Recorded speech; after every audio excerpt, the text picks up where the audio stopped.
She's gone. Our baby is gone. Jennifer Martinez's voice shattered the silence between Elvis songs as she collapsed into her husband Mark's arms, her body shaking with sobs that had been building for 3 months. The 28-year-old elementary school teacher clutched the tiny pink blanket she'd been knitting for their daughter Anna, the same blanket that was supposed to come home from the hospital, but instead became a memorial.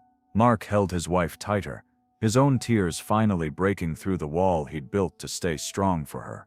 They'd come to this Elvis concert as a desperate last attempt to find some joy again, some way to heal from losing their baby at 5 months. But the music only seemed to amplify the silence where their daughter's laughter should have been. Elvis had seen heartbreak before, but when he spotted this young couple drowning in fresh grief in the 3rd row, he felt something that would connect him to his deepest personal pain and create a moment of healing that neither medicine nor time had been able to provide. What Elvis shared with them about his own lost twin would prove that some bonds transcend death, and that understanding shared grief can be the first step toward carrying love forward instead of carrying pain alone. But to understand why this moment would become one of the most powerful testimonies to love's endurance over loss, you need to know about a couple whose dreams were shattered in a single doctor's appointment, and how music became their lifeline back to each other. It was April 15, 1977, at the Memphis Graceland Arena. Elvis was performing his spring homecoming concert, and the venue was packed with 12,000 fans, many of them families celebrating together. But in row 3, center section, seats 8 and 9, a different kind of story was unfolding. Jennifer and Mark Martinez sat rigidly next to each other, the physical space between them representing the emotional distance that grief had created in their 4-year marriage. Jennifer clutched a small pink baby blanket, while Mark stared straight ahead, his jaw clenched with the effort of holding himself together. 3 months earlier, their world had been completely different. They'd been preparing for the arrival of their daughter Anna, due in August. The nursery was painted lavender, the crib assembled, and Jennifer's students at Roosevelt Elementary had been excitedly planning a baby shower for their beloved teacher. The appointment on January 12th had started as routine. Jennifer was 5 months pregnant, and they'd gone to hear Anna's heartbeat and see new ultrasound pictures. Mark had taken the afternoon off from his construction job, and they'd driven to Dr. Sarah Chen's office with a list of questions about childbirth classes. "I'm sorry, doctor," Chen had said after several minutes of searching with the ultrasound wand, her face growing increasingly serious. "I'm not detecting a heartbeat. We need to do some additional tests, but I believe the baby has passed away." The words had hit them like a physical blow. Jennifer had screamed no, so loudly that nurses came running. Mark had gone completely silent, his construction worker's hands shaking as he tried to process information that his mind couldn't accept. The next few hours were a blur of medical procedures, paperwork, and decisions that no parent should ever have to make. They learned that Anna had died from a cord accident, something that occurred in less than 1% of pregnancies and was completely unpreventable. The randomness of it made the loss even more devastating. Jennifer had to carry Anna for 3 more days before the delivery could be safely induced. She spent those days talking to their daughter, singing to her, and trying to understand how she could feel so pregnant while knowing her baby was gone. Mark barely left her side, but he couldn't find words for what they were experiencing. The delivery was both the hardest and most sacred day of their lives. Anna was perfect, tiny but fully formed, with Mark's dark hair and what looked like Jennifer's nose. They held her for 6 hours, taking pictures, talking to her, and saying goodbye to dreams they'd carried for 8 months. The weeks that followed were a fog of well-meaning visitors, casseroles they couldn't eat, and a silence in their house that seemed to grow louder every day. Friends didn't know what to say. Family members offered platitudes about God's plan that felt more hurtful than helpful. The baby shower gifts kept arriving in the mail, each package a fresh reminder of what they'd lost. Jennifer had taken a leave of absence from teaching, unable to face the innocent questions of her 6-year-old students. Mark went back to work after a week, but found himself crying in his truck during lunch breaks, the physical labor unable to exhaust the emotional pain that followed him everywhere. Their marriage began to crack under the weight of their different grieving styles.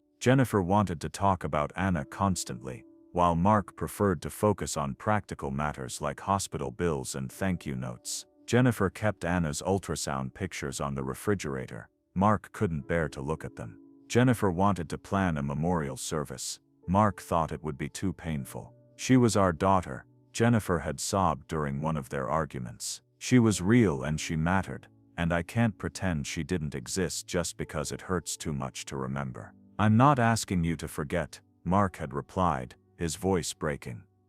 I just don't know how to survive this if we keep picking at the wound. By April they were sleeping in separate rooms. Jennifer had started seeing a grief counselor, while Mark threw himself into overtime work. They moved through their house like ghosts, both mourning their daughter and mourning the relationship they'd lost in the process. The Elvis concert had been Mark's idea, born from desperation more than inspiration. He'd read an article about music therapy for grief, and remembered how Jennifer used to love Elvis's music when they were dating. She'd initially refused, saying she wasn't ready to be around happy people, but Mark had begged her to try. One night, he'd said, just give me one night to try to find you again. So they'd driven to Memphis in their car that still had the baby on board sign in the back window, past the exit for the children's hospital where Anna had been born and died, and into a parking lot full of families excited to see the king of rock and roll. As they'd walked into the arena, Jennifer had whispered, I don't know if I can do this. We don't have to stay if it's too much, Mark had replied, though privately he was terrified that if this didn't work he didn't know what else to try. Elvis had just finished That's All Right, and was beginning Love Me Tender when the song's meaning hit Jennifer like a physical force. This was the song she'd hummed to Anna during her pregnancy, the lullaby she'd planned to sing every night. The irony of the title, Love Me Tender, for a baby she'd never get to love in all the tender ways she'd imagined, became overwhelming. She's gone. Our baby is gone.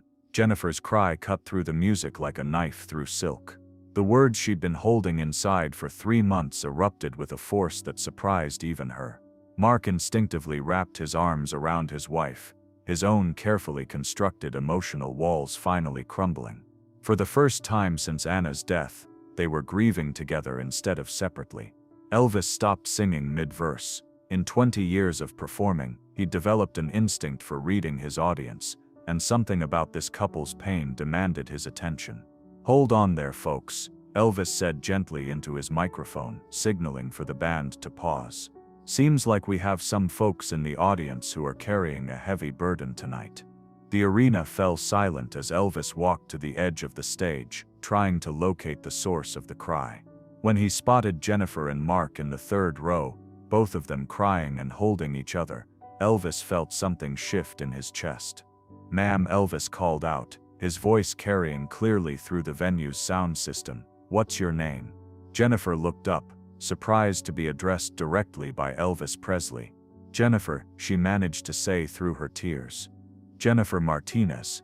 And your husband's name? Mark, she replied, feeling Mark's hand tighten around hers. Jennifer and Mark, Elvis repeated, his voice filled with genuine concern. I can see you're hurting tonight. Do you want to tell me what's brought you so much pain? The question opened a floodgate. We lost our baby, Jennifer said, her voice carrying through the silent arena. 3 months ago, her name was Anna, and she was supposed to be born in August, but she died at 5 months, and we don't know how to live without her. 12,000 people held their breath as they witnessed this moment of raw honesty. Many parents in the audience felt their own hearts breaking in recognition of every parent's worst fear. Elvis felt tears welling up in his eyes. He'd dealt with grief and loss before, had comforted fans through difficult times, but something about Jennifer's pain connected directly to his own deepest wound, a loss he rarely spoke about but carried every day. Jennifer and Mark, Elvis said, his voice gentle but strong. I want you to know that I understand your pain in a way that might surprise you. Can I tell you about someone very special to me? The couple nodded, along with thousands of others who were witnessing something far more intimate than a typical concert. When I was born, Elvis continued, I had a twin brother. His name was Jesse Garon Presley, and he was born 35 minutes before me. But Jesse didn't make it. He was stillborn, and I came into this world without the person who was supposed to be my closest companion. A collective gasp went through the audience. While some Elvis fans knew about Jesse Garon, most had never heard Elvis speak about his twin brother so openly. My mama used to tell me that Jesse was my guardian angel, that he was still with me even though I couldn't see him. For my whole life, I've carried the love I would have given to my brother, and sometimes I've wondered what it would have been like to have him beside me. Elvis paused, looking directly at Jennifer and Mark. What I learned is that love doesn't die just because the person we love isn't here anymore. That love has to go somewhere, and we get to choose where it goes. The arena was completely silent now, as if 12,000 people were collectively holding their breath. Jennifer, the love you have for Anna, that's real love, and it's forever love. It doesn't disappear because she's not here to receive it. But you get to decide whether that love becomes something that destroys you, or something that honors her memory and helps other people. Jennifer was crying openly now, but for the first time in 3 months, they weren't tears of despair. They were tears of recognition, of understanding, of feeling heard by someone who truly knew what it meant to love someone you'd never get to hold. Mark, Elvis continued. I can see you're trying to be strong for your wife, but you're hurting too. There's no shame in grieving for your daughter. She was yours to love, and loving her means missing her when she's gone. Mark nodded, finally allowing himself to feel the full weight of his own grief without trying to manage Jennifer's at the same time. Elvis made a decision that would change both their lives and the lives of thousands of people who would hear their story. Jennifer and Mark, I want you to come down here with me. I want everyone in this arena to know about Anna Martinez, and I want us to honor her memory together. Security immediately moved to escort the couple to the front of the stage. As they made their way through the crowd, carrying Jennifer's pink blanket, the entire arena began to applaud, not for Elvis, but for their courage in sharing their deepest pain. When they reached the stage, Elvis knelt down to be at their level. Tell me about Anna, he said quietly. What would you want people to know about your daughter? Jennifer looked at the thousands of faces looking back at her, and found strength she didn't know she still possessed. Anna was loved before she was even conceived, she said, her voice growing stronger with each word. We tried for 2 years to have her, and when we found out we were pregnant, it was the happiest day of our lives. We talked to her every day, sang to her, planned her future. She knew she was wanted. And what would you want Anna to know if she could hear you right now? Elvis asked. That we'll love her forever, Mark said, speaking publicly about his daughter for the first time since her death. That losing her didn't mean we loved her any less. That she'll always be our first child, and we'll never forget the joy she brought us even before she was born. Elvis stood up and addressed the crowd. Ladies and gentlemen, I want you to meet Jennifer and Mark Martinez, who lost their daughter Anna 3 months ago. They came here tonight, hoping that music might help heal their broken hearts, and I believe it can. But not just for them. For all of us who understand that love is stronger than loss. Elvis gestured for the couple to stay beside him at center stage. Now I'm going to sing a song for Anna Martinez, who lived for 5 months in her mother's womb, and was loved every single day of her life. And I want everyone in this arena to understand that when we sing about love that's tender, we're talking about love that's strong enough to survive anything, even death. As Elvis began Love Me Tender again, something extraordinary happened. Jennifer and Mark, who had been pulling apart for 3 months, found themselves holding each other as they grieved together for the first time since Anna's death. The song that had triggered Jennifer's breakdown became the song that began their healing. Love me tender, love me sweet, never let me go.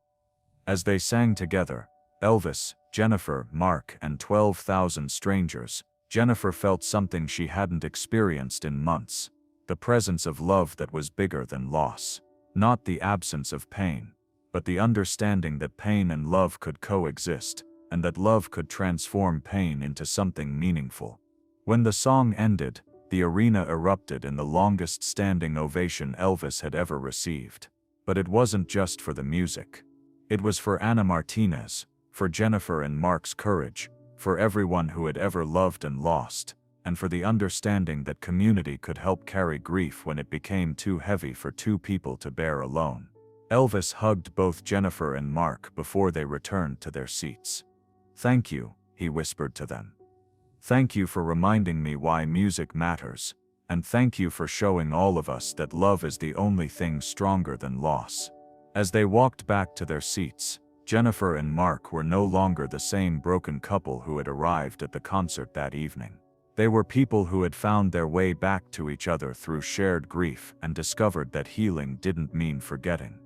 It meant learning to carry love forward. After the concert, Elvis spent 45 minutes backstage with Jennifer and Mark, looking at pictures of Anna and listening to stories about their pregnancy. He also made a commitment that would extend far beyond that single evening. He would establish a foundation to support couples who had experienced pregnancy loss, ensuring that other families facing similar grief would have resources and community support. The Elvis Presley Foundation for Pregnancy and Infant Loss was established 6 weeks later, providing counseling services, support groups, and financial assistance for families dealing with the devastating reality of losing a baby. The foundation's motto, taken from Elvis's words that night, was simple: "Love is stronger than loss, and healing happens in community." Jennifer and Mark became the foundation's first ambassadors, sharing their story at hospitals and support groups across the country. Their message was consistent: grief is the price we pay for love, but love doesn't end with death. It just learns to express itself in new ways. The couple's marriage didn't heal overnight, but that night at the Elvis concert marked the beginning of their journey back to each other. They learned to grieve together instead of separately, to honor Anna's memory while still building a future, and to understand that healing doesn't mean getting over loss. It means learning to integrate loss into a life that still has meaning and joy. The pink blanket that Jennifer had clutched during her breakdown became a symbol of hope for other grieving mothers. The foundation created a program where families could bring meaningful items, blankets, ultrasound pictures, tiny clothes, to memorial services where their babies' lives were honored and their love was celebrated. 6 months after the concert, Jennifer returned to teaching, but with a new understanding of how to support children who were dealing with loss in their own families. She created a classroom environment where grief was acknowledged as a normal part of life, and where children could talk about family members who had died without feeling like they were bringing sadness to others. Mark channeled his grief into advocacy work, joining organizations that pushed for better bereavement policies for parents who lost babies.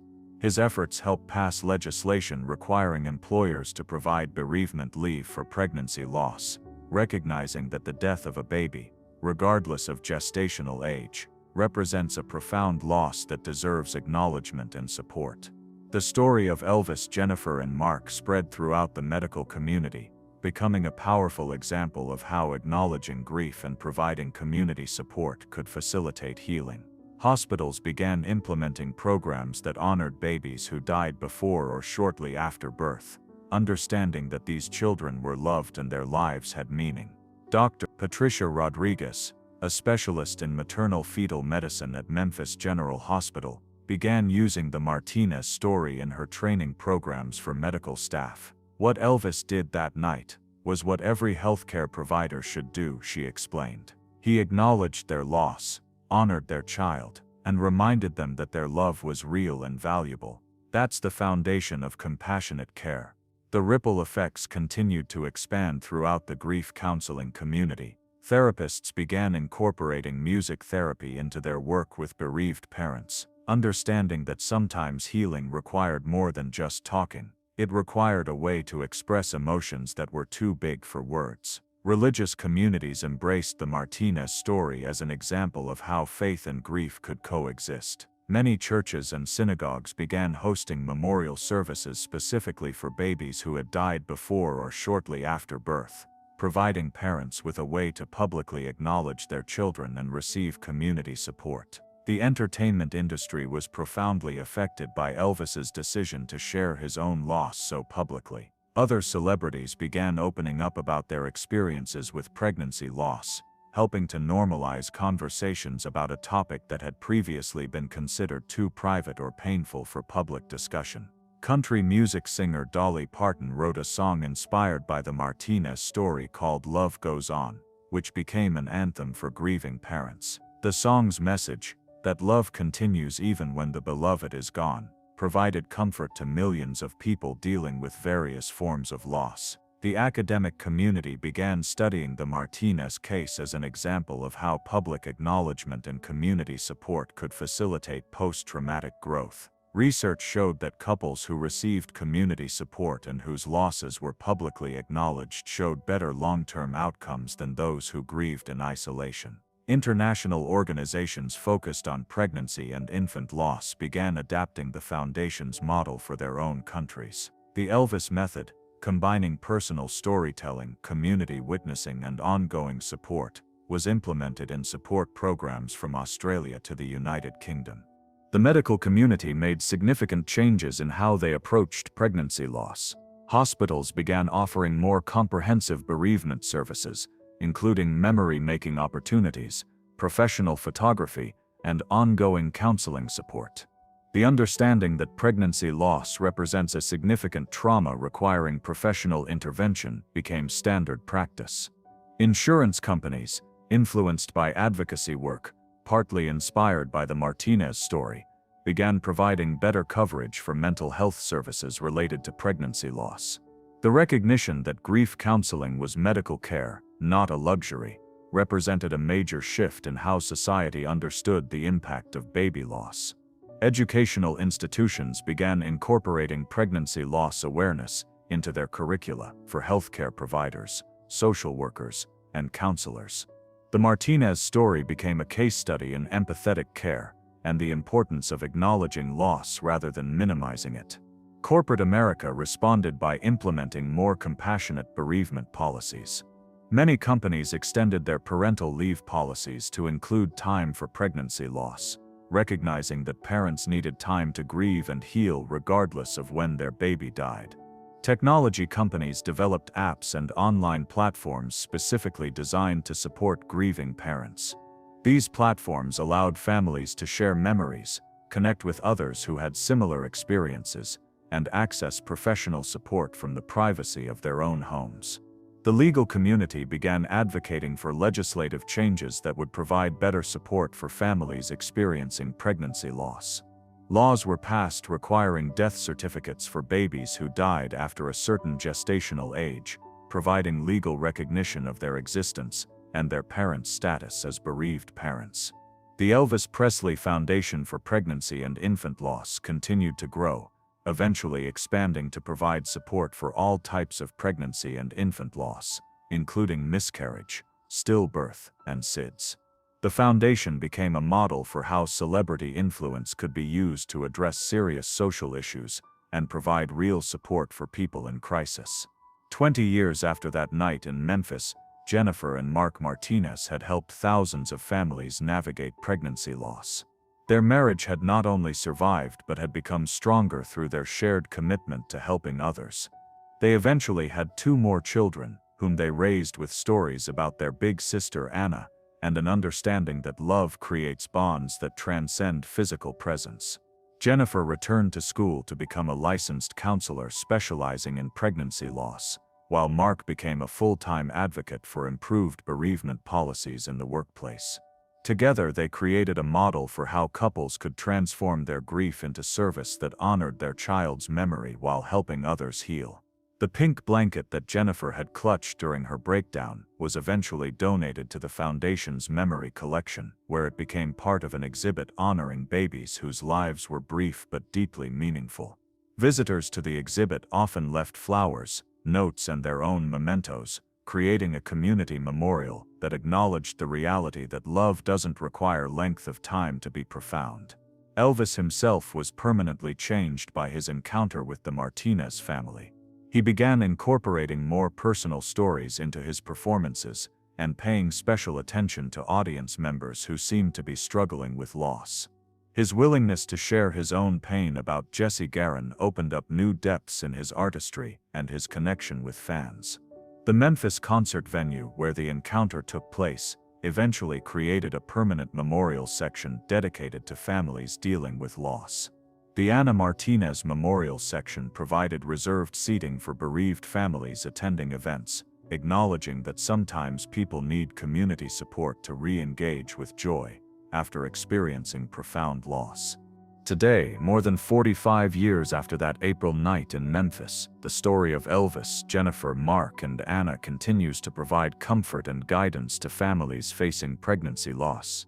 It serves as a reminder that healing happens in community, that love is indeed stronger than loss, and that sometimes the most powerful medicine for a broken heart is finding someone who understands that grief and love are not opposites. They are different expressions of the same deep human capacity for connection. The influence of the Martinez story extended into unexpected areas of society. Social media platforms began developing better policies for supporting users who shared pregnancy loss experiences, recognizing that online communities could provide crucial support for grieving families. The hashtag #AnnasMemory became a way for families to share their own stories and connect with others who understood their pain. Corporate wellness programs began incorporating pregnancy loss support into their employee assistance offerings. Companies like Google and Microsoft cited the Martinez case when explaining why their bereavement policies needed to be more comprehensive and compassionate. The understanding that pregnancy loss affects not just mothers but entire families, including partners, grandparents, and siblings, led to more holistic support approaches. The fashion industry responded by creating more options for families dealing with pregnancy loss. Jewelry designers began creating memorial pieces specifically for bereaved parents, while clothing companies developed lines that acknowledged the physical and emotional realities of loss. The pink blanket that Jennifer had carried became the inspiration for a line of memorial blankets distributed through hospitals nationwide. Military families found particular resonance in the Martinez story, as deployment often meant that service members couldn't be present during pregnancy losses. The Department of Defense implemented new policies providing emergency leave for pregnancy loss, recognizing that these experiences constituted family emergencies requiring immediate support. Veterinary medicine adopted aspects of the Martinez approach for pet loss counseling, understanding that the principles of acknowledging grief and providing community support applied across different types of loss. The recognition that love creates real bonds requiring real grief when those bonds are broken became a fundamental principle in loss counseling.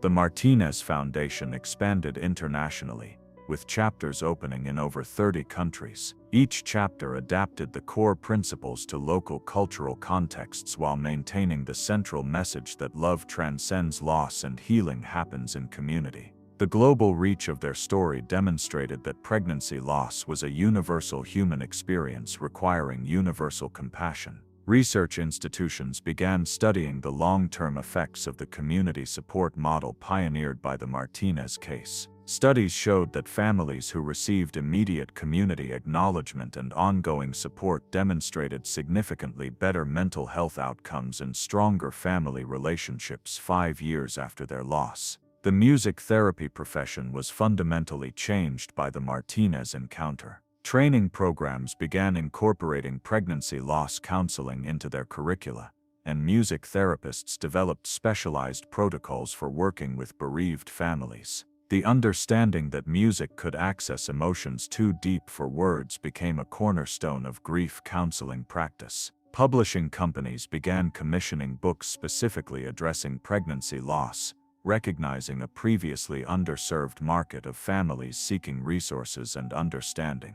The Martinez story appeared in numerous publications from medical textbooks to parenting magazines, always with the message that love never ends, it just transforms. The insurance industry made significant changes in coverage for pregnancy loss, influenced partly by advocacy work inspired by the Martinez case. Mental health parity laws were strengthened to ensure that grief counseling received the same coverage as other medical treatments, recognizing that pregnancy loss constituted a significant medical and psychological event. Art therapy programs began incorporating the Martinez story as an example of how creative expression could facilitate healing.